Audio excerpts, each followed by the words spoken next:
Alright, so we got a ton of stuff to go over today about Cyberpunk 2077. We're going to be talking about one of the biggest problems with this game right now. Despite all the recent updates and patch fixes and that sort of thing, there's still a major problem with this game. Plus, we're going to be talking about what Microsoft is doing with Cyberpunk. And yes, we have a conspiracy post from way back when, before the game even launched, that predicted everything that was going to happen with this game. It's pretty incredible, and it's kind of interesting looking back on this. Plus, there's some secrets that have been discovered in Pacifica. It's really cool. It's unfinished content that should be finished. We'll talk about that as well. So let's dive in right now, shall we? Hey everyone, what's happening? Open World Games here. Hope you're doing good. And yes, we are once again talking about Cyberpunk 2077.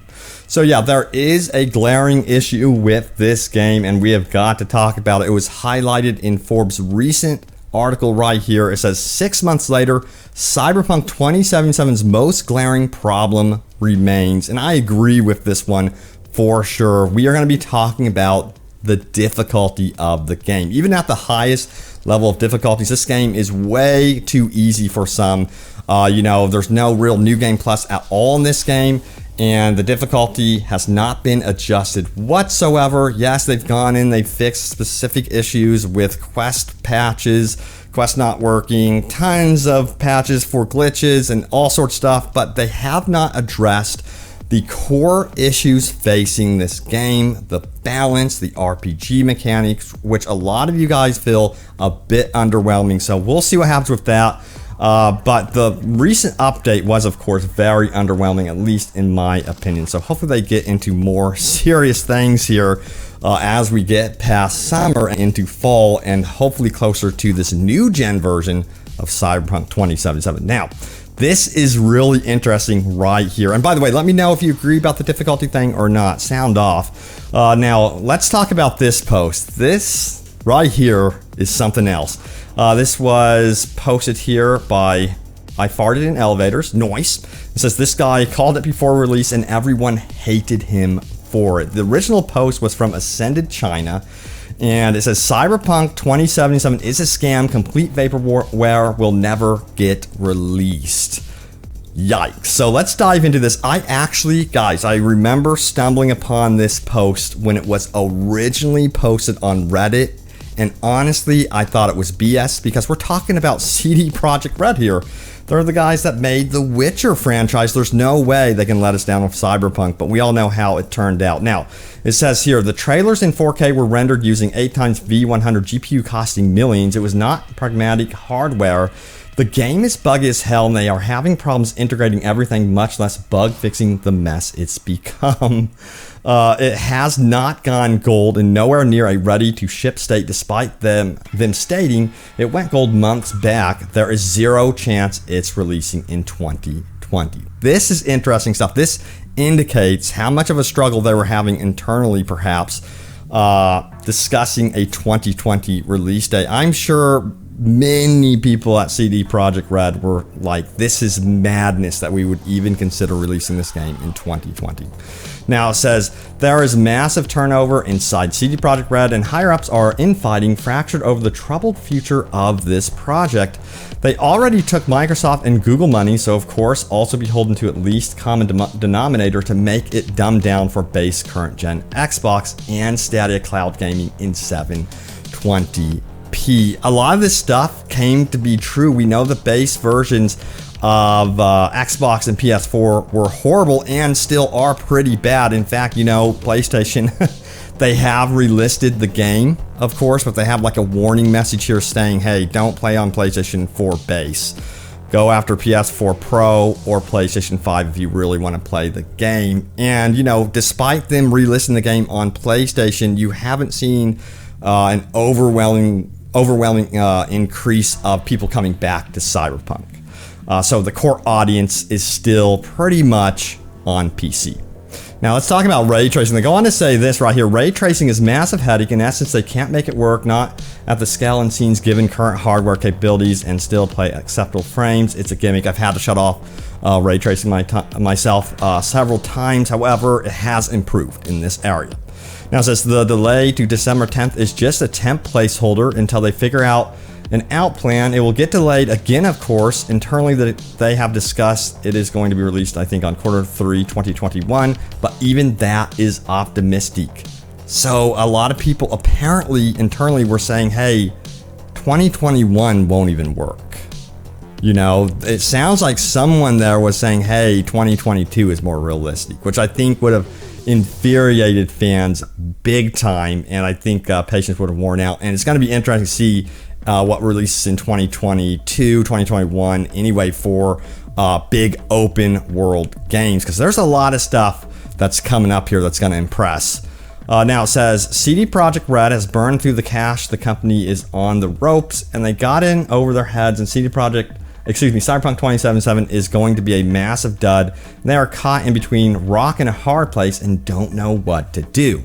They are essentially paralyzed and scrambling right now, but still project the facade of confidence, project the facade of confidence and competence, but it's still a sinking ship, and the smoke and mirrors and House of Cards will implode soon enough that it's a mathematical certainty. Wow, and you know what? This guy that posted this originally got so much hate. Everyone called him out for lying. They accused him of that. This all pretty much came true from this post. It's a pretty impressive post to look back on and go, wow, this was pretty correct and dead on after all of this time.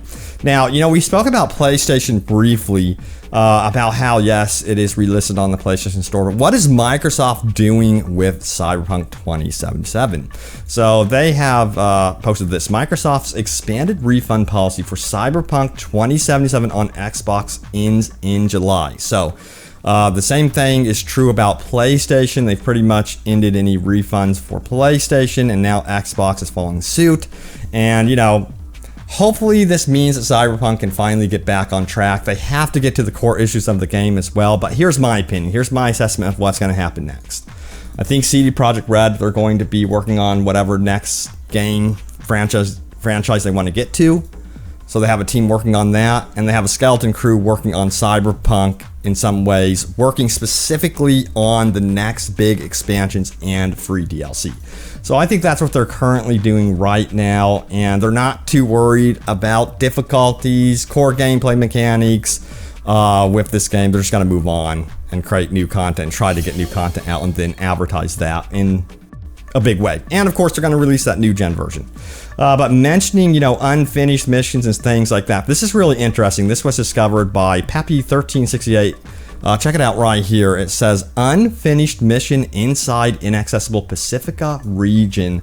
And it shows basically this unfinished area. It's pretty interesting. I'll include a link in the description below if you want to check it out yourself. But it shows drones flying around and things. And it's definitely something that we're trying to get completed. This is one thing that I think we could see as encounters added back into the game, the missing content thrown back in through the free updates. It looks like a simple encounter, and it could flesh out the Pacifica region as well. In fact, a lot of you guys really want to see Pacifica more fleshed out. Now, we have AZK102002 who says, it's hilarious how the development of Pacifica actually fits with the Pacifica thematically. Absolutely. And then we have down here, if we scroll, it says Pacifica in general is so underutilized. I totally agree. This area was really advertised in trailers as being an area that seems so cool, like a war zone, and it just was very, very underwhelming when you actually get into the game. Yeah, here's the post I wanted to find right here. It says, I remember in the deep dive video they said it's one of these places where expectations and reality collided, resulting in a heap of disappointment. Now that's foreshadowing at its finest. Frozen 496 couldn't have said it better right there. Can't believe they had that approved in the trailer, by the way. You would think, I don't know, you'd think you would change that pretty much immediately knowing the state of the game at release, at launch. But anyway, let's get into your top comments. Let's check out and see what you guys had to say about my most recent Cyberpunk video. Remember, your comment could end up in a future video. I love reading what you guys have to say about Cyberpunk. and of course other open world games. But let's dive into what you guys had to say about this one. It says Cyberpunk, the franchise is expanding, plus Deus Ex imminent return, new updates. I want to see Deus Ex make a massive comeback, considering how disappointing, Cyberpunk has been. Now, Chris1306 says this: with a commitment to quality and a roadmap and a lot of radio silence from CD Projekt Red, starting to feel like Anthem. Yeah, you know what? Their responsiveness has been so lackluster on the side of community management and that sort of thing. It's a stark contrast compared to before launch. We do have a developer that is out there streaming on Twitch, and he recently, and I'm paraphrasing, said that DLC should have been out by now, but they've been held back by, the fixes and the updates and the patches and things like that. But beyond that, they have basically been zero communication except for rolling out a patch, like a lifeline, drip feeding us stuff. Now, Rob says this: imagine if the Netflix show had some T-poses or crashes, LOL. They should literally put that in there. Scotty28653 says Deus Ex should have another game. At least those games work properly and are better, actually, than Cyberpunk 2077. I have fond memories, especially of Human Revolution. Now it says Deus Ex is definitely one of the all-time great franchises. Mankind Divided was excellent, except in its length. It was way too short and ended right when it started getting going. And you guys got to remember, the Deus Ex franchise has never been like pure 100% streamed open world. It was like hub spaces, hub worlds or something like that. So, yeah, I would really, really love to see this game return in a big way. This franchise return with a proper open world. That would be so freaking cool. So now, also, I did mention the weather system seems to have returned to more, a normalcy, I guess you would say. There was like a drought with the weather in this game. But now, since the recent patch update, a lot of you guys are noticing, as you can see right here, that the weather feels great. It says, I've noticed that too. Weather's great now. Rain feels real. This comes from Free Canal. So yeah, for me, with the Cyberpunk universe and things like Deus Ex and Blade Runner, rain is a big part of the experience. You always see it raining and foggy and at nighttime with the neon light shining through. You expect that to be our future. So to have that lack of rain and weather with this game was very disappointing. Now, let's see what the Orphan had to say. He has one of the upvoted comments here. He says, love this game. However, I'm not about to go out and buy a next-gen console just to play the same game with the same existing issues and lack of news for future DLCs as promised. I'm quite happy with the experience I've been having on the base PS4, but it feels to me as though we're being pushed to go out and buy the next-gen just for this one game. That seems like a cop-out, so I'll probably see most of y'all on the 2042 Battlefield till Cyberpunk becomes that masterpiece that I know it will eventually be. Yeah, Battlefield 2042. I cannot freaking wait for that one. That one's going to be awesome. Let me know, by the way, if you guys actually want me to do a video or two about Battlefield 2042. Sound off. Thank you all so much for watching. Stay tuned for more Cyberpunk news and updates. I will continue following this game up until whenever, I don't know. Hopefully we get news about something like a Cyberpunk big expansion DLC. Will we see a Cyberpunk 2? I have no clue at this point. But yeah, CD Projekt Red is apparently working on some sort of new AAA title. But stay tuned for more Cyberpunk news and open world gaming goodness, and I will see you all next time. Take care.